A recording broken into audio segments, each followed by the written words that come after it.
तो दोस्तों एक बार फिर से आप सभी का बहुत बहुत स्वागत है। नमस्कार। आज की बड़ी खबरें, दिन भर के मुख्य समाचार इस वीडियो के माध्यम से आप तक पहुंचाएंगे, जहां पर जानेंगे बड़ी खबर है मेयर चुनाव को लेकर। चंडीगढ़ मेयर चुनाव में बैलेट पेपर के माध्यम से पड़े वोट, नहीं हुआ ईवीएम का उपयोग। बीजेपी का सूपड़ा साफ, इंडिया गठबंधन को बहुमत। जानेंगे आगे विस्तार से। वहीं दोस्तों आगे जानेंगे लोकसभा चुनाव से पहले बीजेपी एमएलए गाड़ी में पकड़ी गई वोटिंग मशीन, बड़ी साजिश से पर्दाफाश। दूसरी तरफ तेजस्वी यादव की गिरफ्तारी की तैयारी हुई तेज, विपक्ष हमलावर। बड़ी जानकारी निकल के आ रही है। इसी प्रकार की खबरें जानेंगे। भारत जोड़ो न्याय यात्रा को लेकर भी अपडेट है दोस्तों। वहीं दोस्तों अगर आप भी मानते हैं कि चुनाव बैलेट पेपर से होना चाहिए, कोई भी पार्टी चुनाव जीते, वहीं दोस्तों अगर आप भी बैलेट पेपर के समर्थन में हैं तो एक लाइक वीडियो को जरूर कीजिएगा। कमेंट बॉक्स में जरूर लिखिएगा #बी सपोर्ट बैलेट पेपर। और चैनल पर नए हैं तो सब्सक्राइब कीजिएगा चैनल को। बड़ी खबर जानते हैं। बड़ी खबर दोस्तों, बिग ब्रेकिंग न्यूज आप सभी के लिए लेकर आए हैं। कर्नाटक से खबर निकल के आ रही है। स्थानीय लोगों ने एक भाजपा विधायक को वोटिंग मशीन के साथ पकड़ा है। आश्चर्य की बात है कि ये ईवीएम लेके कैसे घूम रहे हैं, और सबसे बड़ी बात तो इन्हें ईवीएम प्राप्त कौन करवा रहा है और ये उसके साथ घूम क्यों रहे। यदि वे ईवीएम मशीन यहाँ पे लेकर घूम रहे हैं तो स्पष्ट है वोटिंग मशीनों की सुरक्षा में कहीं ना कहीं लापरवाही हुई है। स्थानीय लोगों को जब इसकी जानकारी हुई तो उन्होंने यहाँ पे दोस्तों कुछ संदिग्ध गाड़ियों को रोका। बाद में पता चला ये तो भाजपा विधायक की गाड़ी है, जिसमें दोस्तों पीछे ईवीएम भरी हुई थी। और इसके बाद तो हंगामा मचना तय था, और वहीं पे मौजूद कांग्रेस कार्यकर्ता भी आगे, और इस पूरे मामले को लेकर जोरदार तरीके से हंगामा होने लगा। सोशल मीडिया पे तो यूजर्स अपनी प्रतिक्रियाएं देते नजर आ रहे हैं। 2024 का चुनाव बैलेट पेपर से होना चाहिए। यहाँ पे जिसकी सुरक्षा व्यवस्था ही चौपट हो गई हो, उससे वोटिंग कैसे करा सकते हैं। देख सकते हैं ईवीएम पे कांग्रेस ने फिर सवाल उठाए हैं। कहा कि इन्हें मैन्युफैक्चर करने वाली कंपनी के यहाँ पे पदाधिकारी बीजेपी के यहाँ पे डायरेक्टर हैं, फिर ये सेफ कैसे है। बीजेपी के ही पदाधिकारी पूरी कंपनी में छाए हुए हैं। जो कंपनी ईवीएम बना रही है उसमें यहाँ पे बड़े बड़े पदों पे बीजेपी के लोग ही दोस्तों आसीन हैं। वहीं दोस्तों इसी के साथ चंडीगढ़ में चुनाव को लेकर अपडेट जानते हैं। दोस्तों इस बार चंडीगढ़ में चुनाव बैलेट पेपर से हो रहा है। आम आदमी पार्टी, कांग्रेस, इंडिया गठबंधन के तहत साझेदार हैं और एक साथ चुनाव लड़ रहे हैं।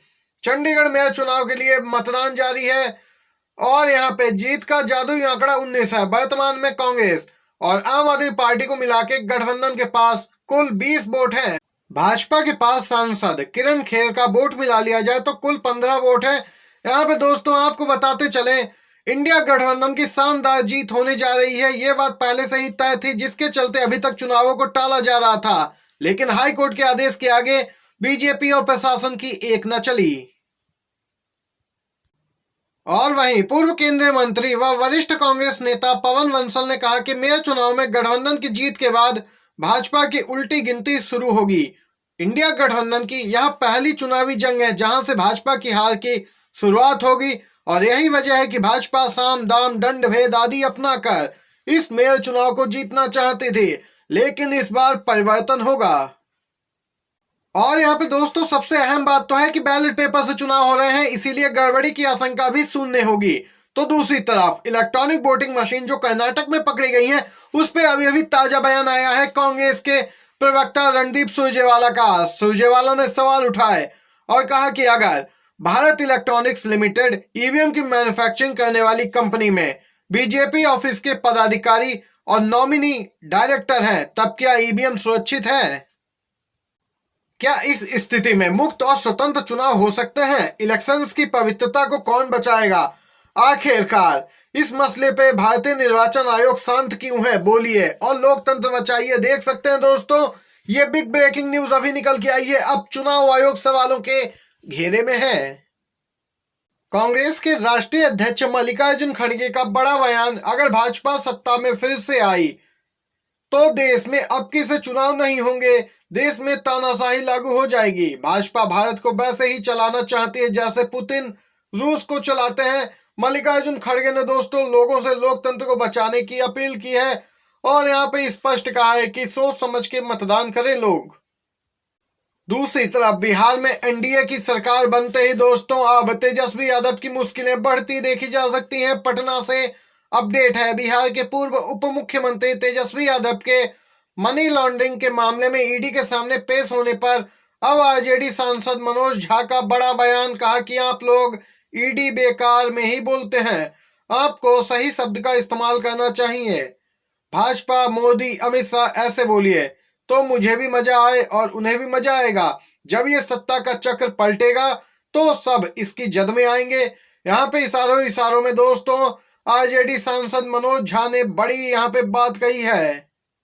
तो दूसरी तरफ दोस्तों अपडेट बिहार से ही है, जहां पर ताजा राजनीतिक घटनाक्रम को लेकर कांग्रेस महासचिव जयराम रमेश का बयान आया है। नीतीश कुमार के इंडिया गठबंधन से जाने पर गठबंधन में कई नेताओं ने राहत की सांस ली है। उनके जाने से गठबंधन पे कोई प्रभाव नहीं पड़ेगा।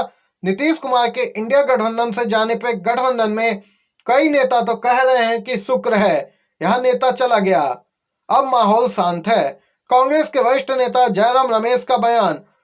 और इस मौके पर दोस्तों चुनावी रणनीतिकार प्रशांत किशोर कहां शांत रहने वाले, उनका भी बयान आ गया है। प्रशांत किशोर बोले कि इस गठबंधन की सबसे बड़ी कीमत भाजपा और उसके दल वालों को विधानसभा चुनाव में चुकानी पड़ेगी।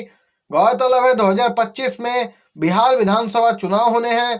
प्रशांत किशोर ने कहा नीतीश से दोस्ती बीजेपी को महंगी पड़ेगी। दोस्तों आपको एक और बड़ी खबर में बताते चलें, ईवीएम को लेके कल होने वाला है यानी 31 जनवरी को बड़ा प्रदर्शन। भानु प्रताप की अगुवाई में सुप्रीम कोर्ट के वकील, पूर्व सैनिक, किसान और यहाँ पे दोस्तों कुछ सामाजिक कार्यकर्ता आदि संगठन यहाँ पे इस प्रदर्शन में सम्मिलित होंगे। अभी सुप्रीम कोर्ट के बाहर भी प्रदर्शन किया गया था। दिल्ली के जंतर मंतर पर तो रोज ही प्रदर्शन हो रहा है। भानु प्रताप, महमूद प्राचा आदि वकील तो ईवीएम को हटाने की मांग कर रहे हैं और कह रहे हैं कि 24 का चुनाव बैलेट पेपर से होकर रहेगा। ये अपडेट ईवीएम को लेकर है दोस्तों और बैलेट पेपर से संबंधित। राहुल गांधी की भारत जोड़ो न्याय यात्रा बिहार के पूर्णिया पहुंची है। किसानों से कहा आपका नहीं, अंबानी अडानी का कर्ज माफ कर रही है सरकार। दोस्तों कांग्रेस के नेता राहुल गांधी की भारत जोड़ो न्याय यात्रा का बिहार में दूसरा दिन सुबह ही यात्रा पूर्णिया पहुंच गई। सबसे पहले जवाहर नवोदय के बच्चों और किसानों से मुलाकात की। राहुल ने उनसे बातचीत की और इस दौरान राहुल ने किसानों से यहाँ पे दोस्तों सीधे तौर पे बड़ी बात कही है। उन्होंने यहाँ पे कहा कि केंद्र सरकार आप लोगों से छलावा कर रही है, आप लोगों का कर्ज माफ नहीं हो रहा है बल्कि अडानी अंबानी का कर्ज माफ किया जा रहा है।